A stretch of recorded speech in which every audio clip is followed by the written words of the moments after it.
ભાઈ આપણે વાત કરી હતી કે ઓછા ખર્ચમાં યુકે જવાનો પ્લાન, તો તમે ચેનલને સબસ્ક્રાઈબ કરી દેજો. જોબ રિલેટેડ વિડીયો આવશે જે ચાલુ કરીશું. આપણે યુકે જવામાં સૌ પ્રથમ તો તમે જો સારું ભણેલા હો તો IELTSનો કોર્સ કરી શકો છો. જે સ્ટુડન્ટ તરીકે અત્યારે ઘણા બધા છોકરાઓ કેનેડા, ઓસ્ટ્રેલિયા જતા હોય છે. સ્ટુડન્ટ તરીકે તમે જઈ શકો છો.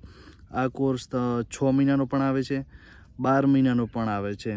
આ તમે ક્લિયર કરીને આની એક એક્ઝામ આવતી હોય છે, જે રાઇટિંગ હોય છે, એના 6 ગુણ હોય છે ને એવું બધું એમ કરીને ઘણું બધું આવતું હોય છે.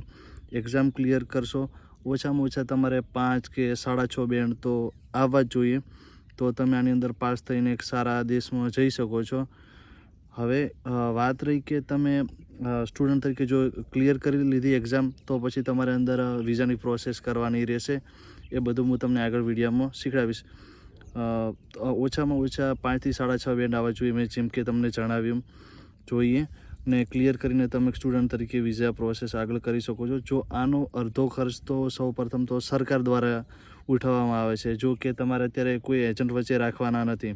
એજન્ટો અત્યારે છે ને લોકોને બહુ લૂંટતા હોય છે ને છેલ્લે તમને 2 નંબરમાં જ મોકલતા હોય છે, રેગ્યુલર મોકલતા નથી. જે કે તમારે પછી આવવામાં બહુ ડખા થતા હોય છે, જવામાં બહુ ડખા થતા હોય છે. તમને વાડો કુદાડીને વિદેશમાં મોકલતા હોય છે. તો ભાઈ હવે તમને જે સ્ટુડન્ટ તરીકે તમે અપ્લાય કરશો એની અંદર તમને કોઈ પણ પ્રોબ્લેમ નહીં આવે. તમે એક સ્ટુડન્ટ તરીકે ત્યાં જશો ને તમને કોઈ પણ નહીં રોકી શકે ને તમારે વાડો પણ ઠેકવાની નથી ભાઈ. ડાયરેક્ટ વિમાનમાં બેસીને જ જવાનું છે ને વિમાનમાં બેસીને પાછું રિટર્ન આવવાનું છે. વાડો ઠેકવાની થતી નથી.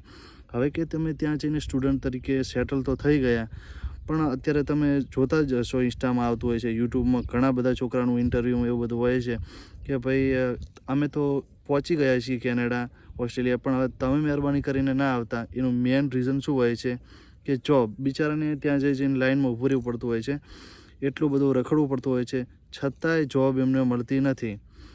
ને તો હવે હું તમને એવી 5-6 જોબો બતાવીશ કે ત્યાં તમને બહુ ઇઝી રીતે મળી જશે. નેશનલ હેલ્થ કેર, ડૉક્ટર છે, નર્સ છે, ઘરનું કામ છે, પછી તમે ગાડીઓનું સાફ, એટલે કે આપણે ખબર છે વોશિંગ કહેવાય, એની અંદર પણ રહીને એક સારી નોકરી કરીને ઇન્કમ મેળવી શકો છો. પછી અને જો તમે 10 પાસ કરેલું હોય ને તો તમે ITI કરીને network engineer, software development, network engineer, electrical engineer. હવે વાત રહી કે અભણ લોકો કઈ રીતના જઈ શકે, કારણ કે અભણ લોકોને પણ વિદેશ જવાનો તો બહુ શોખ હોય છે. તો આપણે અભણ લોકોનો પણ વિડીયો મોકલશું, જે તમને 5 થી 6 દિવસમાં આવશે આપણો વિડીયો. તો ચેનલને ત્યાં સુધી સબસ્ક્રાઈબ કરી દેજો ને બસ આજના દિવસ માટે આટલું.